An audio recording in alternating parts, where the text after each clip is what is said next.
Hello everybody, I am Mr. Alaja. Welcome to Crash Course. Today I would like to talk about happiness. As you know, today's society is more stressful than in the past and we can't find any time to feel relaxed or feel peaceful, and stress led to decrease our happiness level, and there are some ways which you can use in life to increase your happiness level. The first way is mindfulness. Mindfulness living is about living consciously.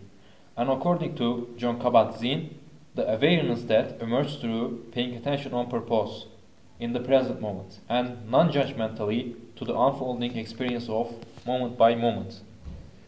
The ability to concentrate well requires repeated practice.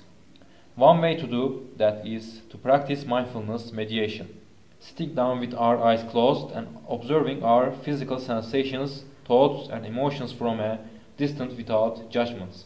When we can do this 20 minutes a day, often enough, we will start to realize that we are not our thoughts or emotions, and we will be less affected by them. That's when we are able to stay focused on what we do at any moment and become more present with our lives. The second way is have sufficient quality sleep. Most of us are aware of the importance of sleep on our health. After all, it is a fundamental psychological need under Maslow's hierarchy. Yet, many of us are still stubbornly putting off going to bed early in the name of productivity. Some of us may actually consider adequate sleep as a luxury, thanks to our tight work schedules and project deadlines. Considering how the lack of sleep can negatively affect our mood the following day, it perhaps makes more sense to get enough of it every day, become happier, and consequently increases our productivity at work. According to the study by Cornell University, happy people tend to sleep better as well. It is a loop: resolve to get more quality sleep, become happier, sleep even better. Third way is buy some experiences.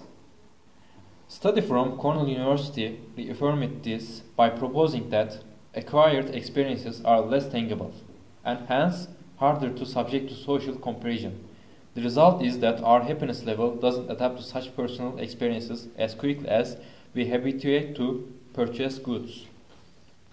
Aside from strengthening social relationships, the experience also becomes more and more memorable as the time passes. Our minds naturally reinterpret our experiences retrospectively and holistically in a positive manner. So, go ahead and plan your next trip on some tropical island now. There is already research showing that the anticipation itself will give you a boost in your happiness, as mentioned by Elizabeth Dunn and Michael Norton. Fourth way is cut down on traveling time.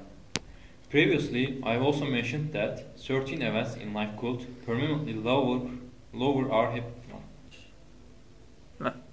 Fourth way is cut down on traveling time.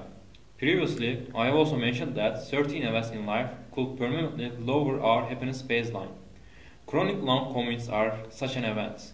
Harvard psychologist Professor Daniel Gilbert puts it succinctly: you can't adapt to commuting because it's entirely unpractical.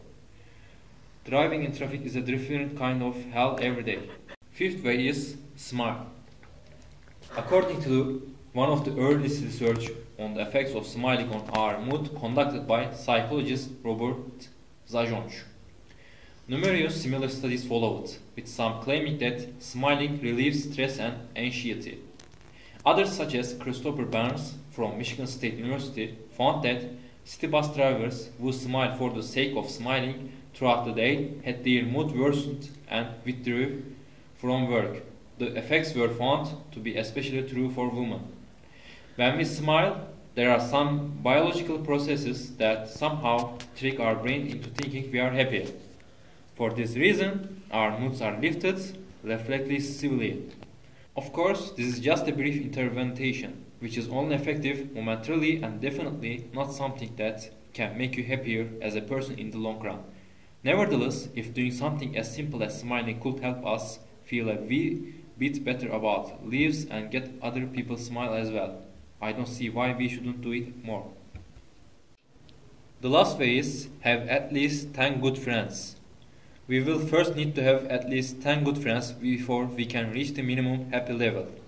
Surveying over 1,000 people on their satisfaction with their lives and their friendships, Dr. Richard Turney from Nottingham University found that those with 5 friends or fewer were more likely to be unhappy than to be happy. Those with 5 to 10 friends were equally likely to be either. Happiness of the participants did not depend on whether the friends they had were childhood friends or those that came into their lives much later. This means to say that we are never too late to make new friends to become happier. Now we all know that how to increase our happiness. Why don't you start with first way or second way?